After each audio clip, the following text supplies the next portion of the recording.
interesting to think about that we might get such a possibly huge escalation so very quickly.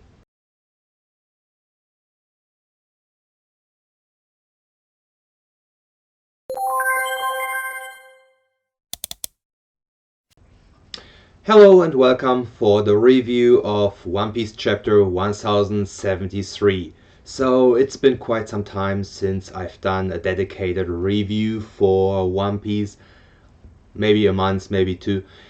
But there has been so much happening recently after the Straw Hat crew left Wano Kuni. We reached a point, a culmination of information that needs to be talked a bit, I think. We were introduced finally to Vegapunk, the scientist, who made already some great revelations. He revealed partly how devil fruits seem to work, that there might be some kind of collective idea, like a concept, which would put them in stark contrast to the ability, the second prevalent ability, Haki, in the One Piece world, but also makes them kind of connected. And we have the arrival of CP0 with Lucci and Kaku and Stassi. We have the Seraphim, and in the recent chapter we had the fight pretty much get a closure, a first closure, with Stassi turning out to be, even though she's a CP0 agent, as we can assume as readers, the highest CP organization under the world government, described to be directly subordinate to the world government, not part of the military, of the Marines, but straight up executing the world government's orders, and CP0 being at the top. These members, three of these members, Lucci, whom we already knew previously as a CP9 agent, along with Kaku, together with Stassi,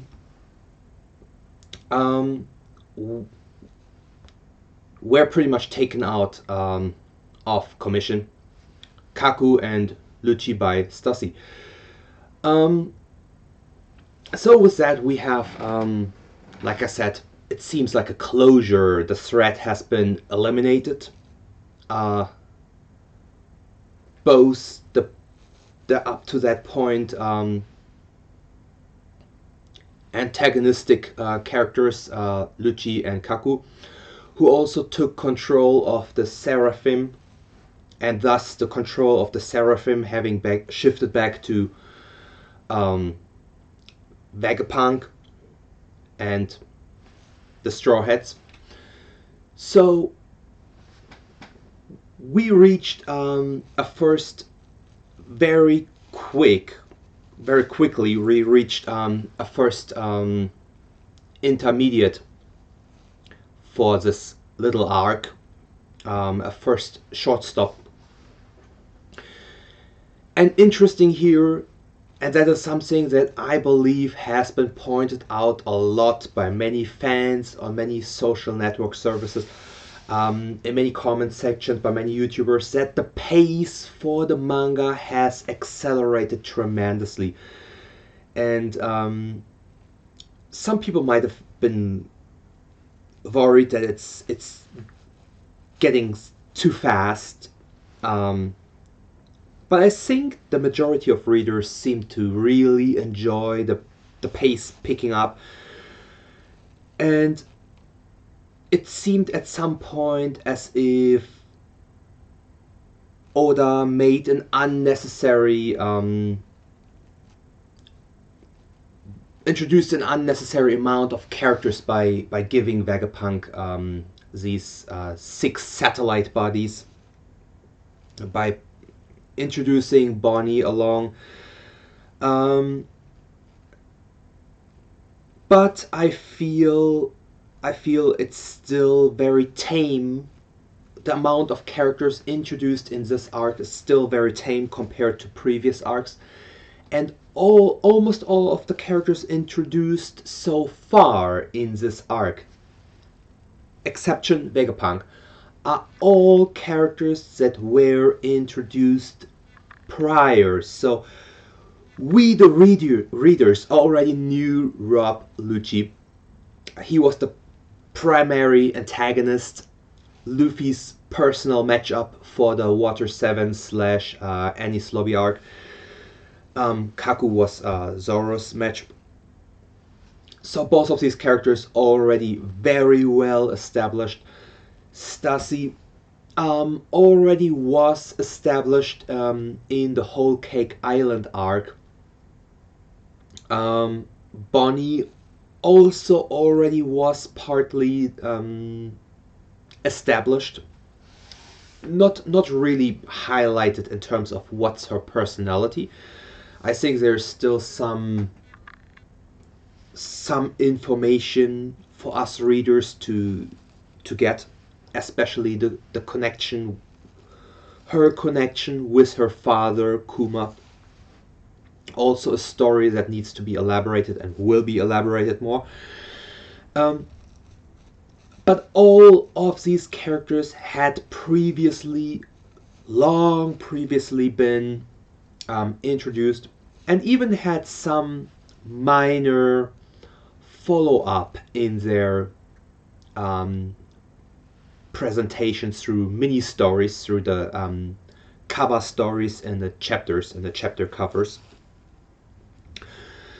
So while it seems that the complexity blew up with the introduction of Bonnie and also CP0 entering the island and with the Seraphim, it was, I think, easy to do and easy to handle for Oda and very easy to digest for the reader. And I think this is the first analysis that I want to point out for this video, that while the story will progress and revelations will be made, Oda might be very careful not to throw in completely new, completely random characters if they're not absolutely essential.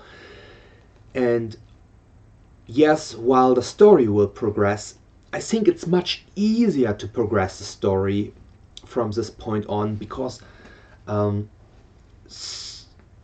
Oda kind of made the work. He was kind of like front loading. He established this huge cast of characters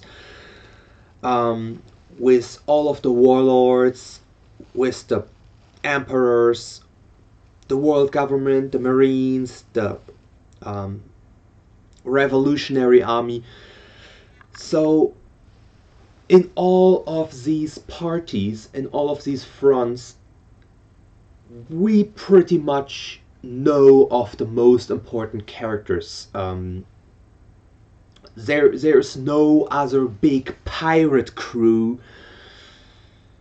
We all know the Yonko pirate crews, Luffy now being a Yonko himself. We know the worst generation, more or less. There might be some other not yet introduced pirate crews that might become relevant later on in the story, but I don't think... I think Oda will not give this many major introductions following further down the road, like at the point we are now. So this is the first thing we can, I think, highlight and pin down, that we have like a cushion, we have like a nice set, a nice stock of characters that got introduced over the course of over 1,000 chapters, and this stock is now something that Oda can work with, and that's also one of the reasons why it's much easier to let the story just roll at an accelerated pace. But like I said, this is probably an intermediate stage, a pit stop, a short stop, a stop for this arc. Even though this is the pacing is much faster, I think we have not reached the end of this arc, the climax of this arc, and I think everyone can already see where this is leading. We got to see Admiral Kizaru approaching along with one of the Gorosei, the 5 elders, who was also introduced by name, and Vegapunk had already highlighted the hierarchy in command, the command structure, who takes priority over whom when it comes to commanding the Seraphim. I'm not spinning a wild theory here, let me put it that way, if I say that we can probably all expect the wind to change and the command of the Seraphim to flip back again, as this had been a thing that had been shown 2 times already in this quick arc. The Seraphim under the command of Sentomaru trying to fight against CP0, CP0 clearly stating that he is higher in command, take down Sentomaru and take control, kind of ownership, command of the Seraphim. Vegapunk, should he utter an order, would take command back, which ultimately happened. So we already have the case with command over the Seraphim having switched 2 times. This leads probably up to command switching and falling back into the hands of the world government very soon in this arc. I think we can all see the moment Saint Saturn arrives at Egghead Island that he will most likely take back command over the Seraphim, thus them switching sides again against the Straw Hats. The only exception would be that the Seraphim, along with Vegapunk, escape from the island before Kizaru and the Gorosei Saint Saturn arrive on Egghead Island. But these 2 parties avoiding each other, that would be very anticlimactic. And at that point, so far in the story, avoiding confrontations would not satisfy the reader, I believe. The story is already so far, characters have already been built up so far, that Oda will not avoid the confrontation, I believe. So here my prediction. We will get the confrontation with Kizaru and the Elder Saint Saturn. And it will be really, really interesting to see how Vegapunk reacts to that. If Vegapunk has built in some nifty hidden mechanism for himself to take control of the Seraphim. So I think it will be very soon revealed to the reader what the nature and the role of the Seraphim will be, where this will lead with them. If the Seraphim will be antagonistic or supportive in the course of the story. I think we will also most likely see a confrontation with Luffy and or his crewmates, one of his crewmates with Kizaru and the Elder. So we will see how Luffy, with his current level of strength, and or maybe one of his crew members, I see Zoro there, or Sanji being possible opponents for Kizaru, face against an admiral, and here we are talking about an established admiral. My gut kind of tells me that even though admirals are kind of like all on an admiral level, that Kizaru might be a notch stronger than Green Bull, who tried to invade upon Wano at the end of the Wano arc, but got chased off by Shanks. So this is probably an interesting and to be expected confrontation that we will see, I think. And we might also see if the Elder, specifically this Elder, Saint Saturn, has some kind of battle capabilities. What if the Elders are just politically strong rulers, if their strength simply lies in them being the highest authority, or if the Elders themselves are strong. And One Piece being One Piece, usually high-ranking characters are not just figureheads, usually, and this is a trait in many shonen stories, that leaders or high-ranking characters are often also strong characters, and it might be kind of lame to see the Gorosei turn out to be just figureheads, just politically strong, as there wouldn't have been that much meaning in establishing 5 Gorosei, the 5 rulers. I think this indicates more towards them actually having some battle capability. One of them was even depicted with a sword, with a katana, and another with a big scar on his head. So this seems to be in contrast to the other nobles who wear this goldfish, this guppy glass on their head, and who try to isolate themselves from the common folk. So that indicates to me that the Elders, the 5 Elders, the Gorosei, might most likely have real battle strengths, not just political strengths. And we will get that tested, I believe, very soon. I think it was a really great chapter. I didn't want to go into each of the individual revelations. I think there's tons and tons of topics that emerged from just this one chapter, and the same holds true for pretty much the last chapters.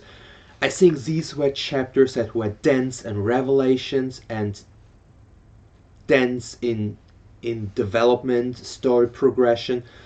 So it's really hard to make short videos that capture all what has been revealed and what might be interesting, what might be something that when reading the chapter or just skimming over them might get lost. Wheelie or Wiley, the supposed son of Shirohige, the Whitebeard. Looking at his physique, it seems more like he's actually a clone or a mix of Judge and Queen. I don't see much of Caesar in there, and the only thing that seems remotely reminiscent of Whitebeard is the beard. So maybe everyone just gave their juice into a pot, and the scientists just stirred it up and injected into Stussy, and she was like, yeah, hey, maybe Oda comes up with some crazy revelation. But thinking about that and where that might lead is not yet really worth of theorizing about. If the pace keeps up, decided the next few chapters, and we will most likely get the confrontation with Kizaru and Saint Saturn.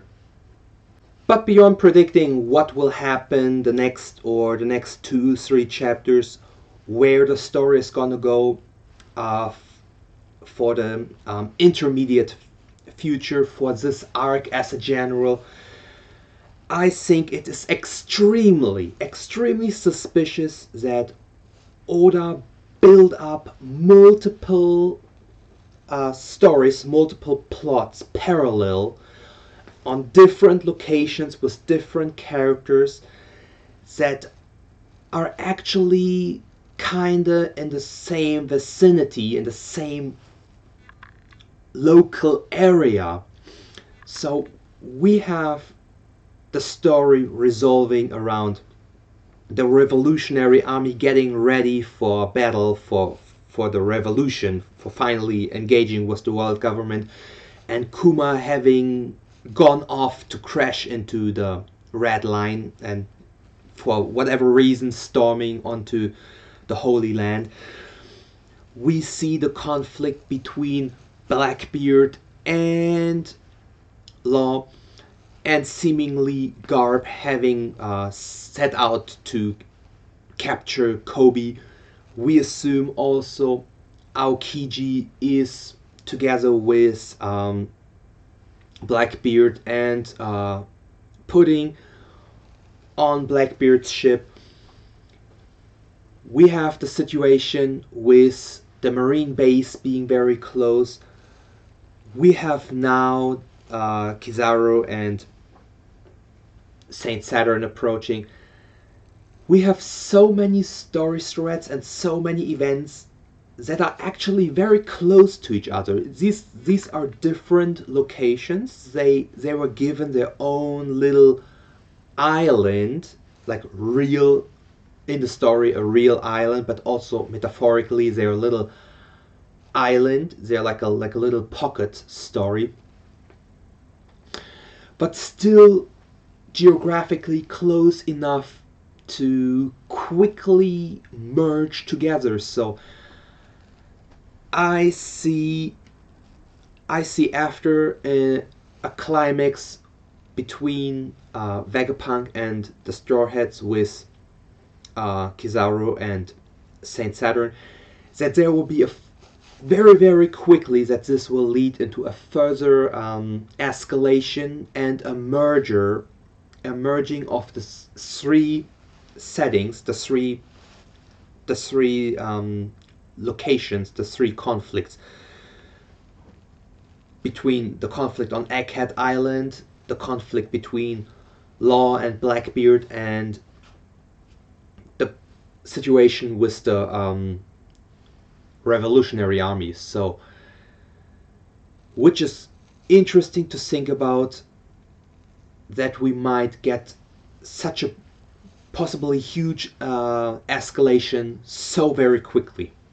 So, thank you for tuning in, and goodbye.